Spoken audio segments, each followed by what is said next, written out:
The sound system died. 20,000 people fell silent. Amy Winehouse stood alone on that massive stage, microphone dead in her hand, and what happened next became the most powerful performance of her entire career. No backup plan. No technical crew rushing to fix it. Just Amy, a broken microphone, and a crowd that was about to witness something they would never forget. This is not a story about perfection. This is a story about what happens when everything falls apart, and someone decides to turn disaster into magic. June 2008. Glastonbury Festival. The biggest performance of Amy Winehouse's life was about to become her most vulnerable moment. Backstage, her manager was nervous. The technical team had been fighting sound issues all day. Amy's voice was fragile from weeks of touring. Everything felt like it was hanging by a thread. But when Amy walked onto that stage, none of that mattered. 20,000 faces looked up at her. The energy was electric. This was the moment she had been working toward her entire life. The band started. The first chords of Rehab filled the night air. Amy's voice cut through the darkness with that raw, soulful power that made her unlike anyone else. The crowd was moving, singing, living every word with her. And then, 3 songs in, during the opening notes of Back to Black, everything went silent. The microphone died. Not a crackle. Not a fade. Just instant, complete silence. But what nobody in that crowd expected was that the silence was about to become the loudest moment of the entire night. Amy looked down at the microphone. The crowd held its breath.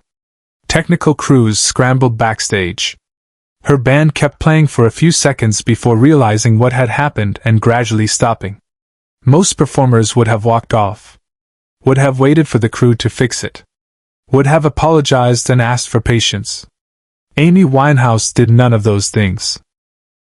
She stood there for a moment, microphone hanging at her side, and then she did something that changed everything. She smiled. Not a nervous smile. Not an embarrassed smile. A real, genuine smile that said, "Watch what happens next." She dropped the dead microphone onto the stage. The sound of it hitting the floor echoed through the speakers that were still working. And then she took 3 steps forward, right to the edge of the stage, and she started singing. No amplification. No technology. Just her voice, raw and unfiltered, carrying across 20,000 people. "We only said goodbye with words, I died 100 times." Her voice was quieter than before, more intimate, more real. The people in the front rows heard her clearly. But something else started to happen. Something nobody planned. The crowd started singing with her. At first, it was just the people closest to the stage. A few hundred voices joining hers. But then it spread. Like a wave moving backward through the audience, more and more people started singing. Not performing. Not showing off. Just singing together. Within 30 seconds, 20,000 people were singing Back to Black together. Amy wasn't performing anymore. She was conducting a moment of pure, unscripted human connection. Subscribe now, because what happens next is the part that nobody saw coming. The technical crew finally got a backup microphone working. A stagehand ran out to give it to Amy. She looked at it, looked at the crowd singing her song back to her, and she waved him away. She didn't want the microphone back. She wanted this moment exactly as it was. Amy walked across the stage, just listening. 20,000 people singing her words, her pain, her story. She wasn't the performer anymore. She was part of something bigger. The crowd had become the voice. She had given them her song, and they were giving it back to her, transformed. A woman in the 3rd row was crying. Not sad tears. Tears of release. She had lost her sister 6 months earlier. Back to Black had been her sister's favorite song. Now she was singing it with 20,000 strangers, and somehow, in that moment, she didn't feel alone anymore. A man near the back of the crowd had driven 8 hours to be there. He had been struggling with addiction, just like Amy. He had almost not come. Almost given up. But now, singing those words with everyone around him, he felt something he hadn't felt in years. Hope. Amy could see it in their faces. She could feel it in the air. This wasn't about her anymore. This was about all of them. When the song ended, there was a moment of complete silence. 20,000 people holding their breath together. And then the applause came. Not polite applause. Not entertainment applause. The sound of 20,000 people saying thank you for showing us what it means to be human. But here's the part nobody expected, the part that changed everything. Amy started crying. Not the kind of crying you hide. The kind you can't hide. She stood there on that stage, tears running down her face, mascara streaming, and she didn't wipe them away. She just stood there, letting herself be seen, letting herself be vulnerable in front of 20,000 people. That was the most beautiful thing I've ever been part of, she said, her voice breaking. No microphone. Just her voice carrying across the silent crowd. Thank you for giving me my song back. A young girl in the front row reached up and handed Amy a single flower. A white rose. Amy took it, brought it to her lips, and kissed it. Then she tucked it into her hair, right next to her iconic beehive. That white rose stayed in her hair for the rest of the performance. It became the symbol of that night. The moment when technology failed and humanity succeeded. The moment when a broken microphone became the best thing that could have happened. The technical crew eventually got everything working again. Amy finished her set. But everyone there knew that the real performance had happened during those 5 minutes when nothing worked except human connection. After the show, Amy sat in her dressing room, still holding that white rose. Her manager came in, expecting her to be upset about the technical failure. Instead, she was calm. Peaceful. More at peace than he had seen her in months.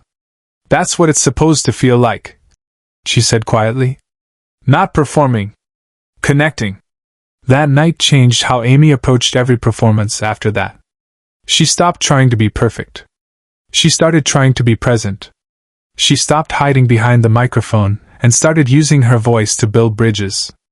In interviews later, she would talk about Glastonbury 2008 as the night she remembered why she became a musician in the first place. Not for the fame. Not for the awards. For those moments when music stops being entertainment and becomes something sacred. When it stops being about the performer and becomes about the people sharing it together. The video of that performance went viral. Not the official footage. The shaky phone videos from the crowd. Because those captured something the professional cameras never could. They captured what it looked like from inside the moment. What it felt like to be one of 20,000 people singing together. One of those videos was filmed by a hospice nurse who had brought her patient, a woman dying of cancer, to see Amy perform. It was on the woman's bucket list. She died 2 weeks later. But in that video, you can hear her singing. You can hear the joy in her voice. That video became her family's most treasured possession. Proof that even at the end, there was still beauty. Still connection. Still life. Amy never knew about that woman. Never knew about the dozens of other stories like hers. Stories of people who were there that night, whose lives were changed by 5 minutes of singing together. But maybe she didn't need to know. Maybe it was enough that she had created the space for those moments to happen. Share this video with someone who needs to remember what real connection feels like. Subscribe and keep this story alive. The white rose from that night was pressed and framed. Amy kept it in her home studio. When she struggled with writing or recording, she would look at it. A reminder that the best moments happen when you stop trying to control everything and start trusting the people you're sharing the experience with. Her album, Back to Black, took on new meaning after that night. Critics had praised its technical excellence, its production, its sophistication. But Amy would say later that she didn't really understand the album until Glastonbury 2008. Until she heard 20,000 people sing it back to her, and realized it wasn't hers anymore. It belonged to everyone who had ever felt loss, pain, love, longing. Music, she realized, isn't something you create alone in a studio. It's something that becomes real when it's shared. When it moves between people. When it becomes the language for emotions we don't have other words for. The microphone that died that night was never fixed. Amy asked the festival to give it to her. She kept it in her dressing room at home. A reminder that sometimes the worst thing that can happen is actually the best thing that could happen. Sometimes the failure is the point. In her final interview before her death in 2011, Amy was asked about her favorite performance.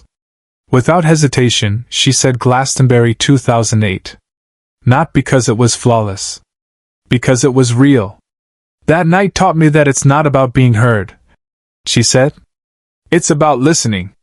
Listening to the people singing with you. Letting them be part of the story. The legacy of that night lives on.